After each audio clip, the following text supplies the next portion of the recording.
تم مجھے دیکھو. واللہ یرزق من یشاء بغیر حساب. اور اللہ تو روزی اور عزت بغیر حساب کتاب کے دیتا ہے. دنیا کے رزق کا تو حساب ہے. لَتُسْأَلُنَّ يَوْمَئِذٍ عَنِ النَّعِيمِ. دنیا کی خوشیوں کا حساب ہوگا. اور کپڑے آپ نے نئے پہنے عبادت ہونا چاہیے. جوتے نئے پہنے ہیں اللہ کے دین کے لیے اور نیکیوں کی طرف بڑھنے کے لیے پیروں میں ڈالے. معصیت سے بچے. اس لیے ہر نئی نعمت کی دعا ہے. نیا کپڑا پہنا الحمدللہ الذی کسانی ھذا من غیر حول منی ولا قوہ. تیرا شکر ہے آپ نے عطا کیا, مجھ میں صلاحیت کہاں ہے. یا اللہ, ہر نعمت پر اللہ کا شکر لازم ہے. اگر شکر نہ کیا جائے تو نعمت چھن جائے گی, خوف بڑھ جائے گا, اس کے عکس اور متضاد چیزیں مسلط کر دی جائے گی. بھائی دنیا میں خوشیاں تو آتی ہے الحمدللہ, اللہ نصیب فرمائے. بھائی بیٹھا بھی ہوتا ہے, فرمایا 2 بکرے عقیقے میں کر لوں. بیٹی بھی ہوتی ہے, وہ بھی خوشی ہے, لیکن اس کا کام دنیا میں کم ہے. ہائے پلاؤ بڑھاؤ اور جوان کر کے اور لوگوں کے حوالے کر. ہائے ہائے خدایا تیرے نظام پہ قربان جاؤ. آبلے روتے ہیں خون رنج بڑا ہوتا ہے. آبلے روتے ہیں خون رنج بڑا ہوتا ہے. کوئی کانٹا جو کبھی پاس جدا ہوتا ہے. حدیث شریف میں فرمایا جن کی بیٹیاں ہوں اور انہوں نے ان کی تعلیم و تربیت کی اور پھر وہ اپنے گھروں کی ہو گئی, قیامت کے دن یہ شخص میرے ساتھ ہوگا. اور ایک روایت میں ہے جنت میں یہ میرا پڑوسی ہوگا. اور تیسری روایت میں ہے میرے اور اس کے درمیان زیادہ فاصلہ نہیں ہوگا. چوتھی حدیث میں ہے اس کو جہنم کی بڑاس اور ہوا اور دھواں بھی اللہ نہیں دکھائے گا. دنیا میں سب کچھ ہو جاتا ہے. ماں باپ جلس جاتے ہیں جب ان کی جدائی کے لمحے آتے ہیں.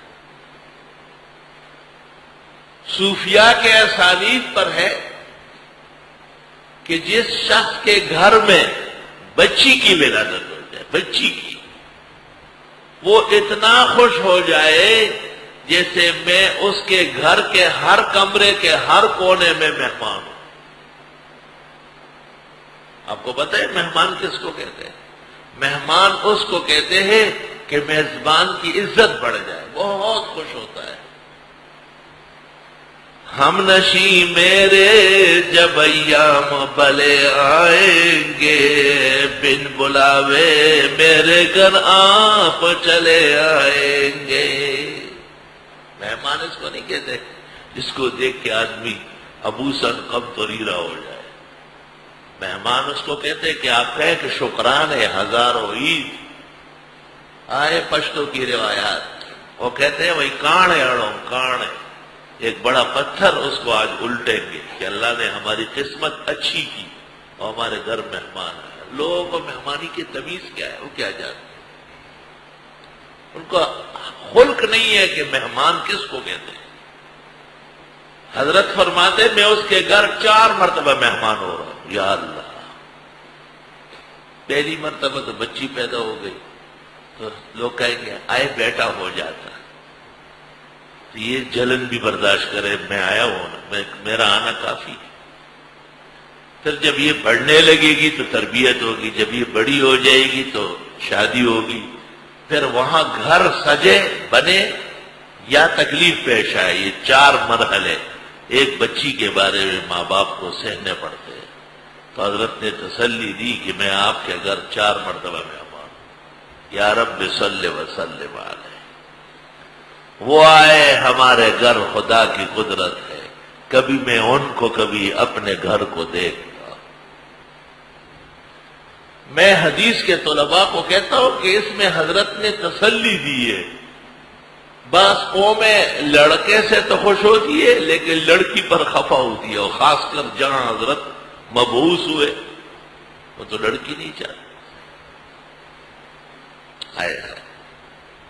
وَإِذَا بُشِّرَ أَحَدُهُمْ بِالْأُنثَىٰ، جب ان میں سے کسی کو بتایا جاتا ہے کہ تیرے گھر لڑکی ہوئی، ظل وجهه مسودا وهو كظيم، ہو جاتا ہے اس کا چہرہ غم سے سیاہ اور وہ قوم سے چپتا پھرتا ہے۔ من سوء ما بشر به، وہ جو خبر دی گئی وہ اس کو ناگوار گزری۔ ایمسکہ علی ہون، کہ اس لڑکی کو رکھ لوں ذلت برداشت کر کے، ام یدسہ فی التراب، یا اس کو گاڑ دوں زندہ زمین میں۔ یہ نظریات قوم سے چپ رہا ہے۔ اب بھی بہت ساری قوموں میں لڑکی کی خوشخبری نہیں ہے۔ جس کے ہاں بچی پیدا ہو آپ نہیں کہہ سکتے کہ مبارک، عمر بھر یاد رکھیں کہ اس نے ہمیں مبارک دی، دشمن ہے ہمارا۔ لا حول ولا قوت، یہ بھی جاہل ہے۔ اور وہ کہتے تھے کہ اس لڑکی کو میں زندہ چھوڑ کر کے عمر پر ذلتیں برداشت کروں یا اس کو زمین میں گاڑ دوں۔ اللہ فرماتے ساء ما يحکمون، بہت برا ہے جو یہ فیصلے کرتے ہیں، ناکارہ باتیں، فضول باتیں۔ اللہ کیا فرماتے ہیں؟ یہب لمن یشاء اناثا، تحفہ دیتا ہے، ہبہ، گفٹ، ڈالی، سوغات۔ یہب لمن یشاء اناثا، وہ گفٹ اور تحفے کے طور پر دیتا ہے جس کو چاہے، لڑکی، شروع لڑکی سے۔ وَيَهَبُ لِمَن يَشَاءُ الذُّكُورَ، اور وہ بھی تحفہ ہے جس کو اللہ بیٹے دے۔ او یزوجہم ذکرانا واناثا، اور بعضوں کو دونوں دے۔ وَيَجْعَلُ مَن يَشَاءُ عَقِيمًا، اور بعضوں کو ایسا بنائے کہ کچھ بھی نہ ہو۔ اللہ کی قدرت ہے، کسی کا کیا زور ہے۔ لا الہ الا اللہ، لا الہ الا اللہ۔ حضرت خطبہ دے رہے تھے جمعے کا، اور خطبے کے دوران نظر پڑ گئی کہ حسن حسین آ رہا ہے۔ ایک ہجرت کے دوسرے سال پیدا ہوئے اور دوسرے تیسرے سال پیدا ہوئے۔ وفات کے وقت ایک کی عمر 8 سال تھی، ایک کی 7 سال تھی۔ ان کے بعد ایک اور بھی ہوا ہے محسن، وہ چھوٹا مرا ہے۔ اور بیویاں بھی ہوئی ہے، ایک ام کلثوم نام کی بھی ہے، بی بی فاطمہ نے ان کا نام اپنی بہن کے مرحومہ نام پہ رکھا ہے۔ وہی تھی جو بڑی ہو کے حضرت عمر کے عقد میں آئی ہے، حضرت علی و خاندان کی اجازت سے۔ آج کل یہ بھی مسئلہ ہے، ایک مولوی نے چھوٹی بچی اور بچے کا جنازہ پڑھایا، وہ نکاح پڑھایا ہے، تو پولیس پہنچ گئی۔ پولیس اور پولیس کا افسر، ان کو دین جاننا چاہیے۔ نکاح کسی عمر میں بھی پابندی نہیں۔ رات کو بچی پیدا ہوئی اور صبح آپ کسی کو کہے کہ اگر یہ جوان ہوئی تو انشاءاللہ آپ کے بیٹے کو دوں گا، درست ہے؟ کیا پر پڑ گیا؟ کم عقل لوگ، بے دماغ، بے سوچ اور بے فکر۔ میری زندگی کا پہلا موقع ہے کہ بریلوی مفتی نے بھی حق کی حمایت کی۔ مولوی منیب نے بار بار کہا کہ نکاح درست ہے اور اس پر کوئی پابندی نہیں۔ ہاں رخصتی بعد میں ہوتی ہے، وہ کسی کے ہاں بھی کوئی وہ نہیں ہے۔ کمکل افسران ہے، بے دین اور بے علم۔ پہلے مسئلہ معلوم کر لیتے، مسئلے میں تو عمر کی قید نہیں ہے۔ اور جو پڑھا رہا ہے تو وہ عالم تھا، فاضل عالم ہے، جید مدرس ہے، فقہ اور فتوے کا ماہر عالم ہے۔ ہاں عام رواج میں یہ دستور ہے کہ بیویاں جب جوان ہوتی ہے اس کے بعد عقد ہوتا ہے، رخصتی ہوتی ہے، لیکن ام المومنین حضرت عائشہ رضی اللہ تعالی عنہا، ان کا جب نکاح نبی کے ساتھ ہوا ہے تو عمر 6 سال تھی، اور جب رخصتی ہوئی ہے تو عمر 9 سال تھی، بخاری میں موجود ہے۔ کسی کو سمجھ آئے نہ آئے، اس کو پسند نہ ہو، وہ اپنی پسند اپنے پاس رکھے، وہ کوئی شریعت توڑے، شریعت نبی اور ان کے اعمال و افعال ہے۔ ایک واقعہ شریعت کے مطابق ہے، کسی کو کیا حق ہے اس میں دخل دینے کا؟ ہاں یہ کر سکتے تھے کہ بھئی نکاح تو آپ لوگ کر رہے ہیں، کہ یہ بچی اور بچہ ابھی حوالے نہ ہو، ٹھیک ہے یہ پابندی مناسب ہے۔ ہمارے فقہاء نے بھی لکھا ہے کہ جناب نبی کریم صلی اللہ علیہ وسلم کی خدمت میں عائشہ 9 سال کی عمر میں آئی ہے، اور حضرت سے ظلم اور زیادتی کا امکان نہیں تھا، لیکن دوسرے لوگ تو ایسے نہیں، تو احتیاط کا باب علیحدہ ہے۔ احتیاط تو اس میں بھی ہے کہ گرم چائے اور گرم دودھ پینا منع فرمایا، کیوں؟ ہونٹ جل جائے گا، زبان جل جائے گی، لیکن اس کو آپ حرام نہیں کہہ سکتے۔ کسی کا ذوق ہے، مشق ہے، پیے۔ بہت سارے نزلے اور زکام میں گرم گرم چائے، گرم گرم دودھ بہترین علاج معالجہ۔ آپ اپنی طبیعت شریعت سمجھتے، خیر تو ہے، کہاں سے آئے کدھر جا رہا ہے، کون ہو تم؟ شریعت کوئی ڈکی چھپی چیز ہے کیا؟ صرف میری ہے کہ میں نے بیان کی، سارا جہان عالموں سے بھرا ہے، الحمدللہ، سب اس کا دفاع کرے۔ غلط باتیں اور غلط باتوں پر نوٹس لینا، اور وہ جو 28 سال اور 38 سال کی گھروں میں بیٹھی ہے، کشمیری ہونا چاہیے، باہر کا نوکر ہونا چاہیے، تنخواہ 1.5 لاکھ ہونا چاہیے، اور اتنی بڑی کوٹھی ہونا چاہیے چاہیے چاہیے، اس انتظار میں ہماری بہنیں اور بیٹیاں ماؤں کی گھروں میں بوڑھی ہو گئی۔ ان کو نہیں پکڑتے، ان کو پکڑے۔ ایک شخص میرے پاس آیا اور مجھے کہا بچیاں ہیں اور بہت پہلے بالغ ہو چکی ہے، حق نہیں ہو رہا ہے۔ تو میں نے کہا، مجھ سے کہا دعا کرے اور تعویذ دے۔ میں نے کہا کوئی شرط ہے؟ کہا نہیں کوئی شرط نہیں۔ میں نے کہا دیکھو اللہ سچ سے خوش ہوتا ہے۔ جب شرطیں بیان کرنے لگا میں لکھنے لگا، 17 شرطیں عائد ہو گئی۔ میں نے کہا اس طرح لڑکا جب مل جائے نا تو مجھے بھی دکھا دے اس کا چہرہ کہ دیدار تو کرو۔ یہ شرائط سے لدا لدایا بے مہارا اونٹ۔ میں نے کہا اپنے نبی پر اعتماد نہیں ہے؟ حضرت نے فرمایا جب ایک رشتہ آ گیا اور اس کا دین تمہیں پسند ہے اور دنیا پر کوئی اعتراض نہیں، بسم اللہ کرو۔ بس یہ حکم آ گیا نا، اس میں اب خیر ہی خیر ہے۔ آپ دیکھ، آپ اس میں چھوئیں ٹھیئیں پھیئیں ڈال رہے، وہ چلی جاتی، اگلے دن پھر واپس آ جاتی، یہ سامان چھین لیا بگا دی۔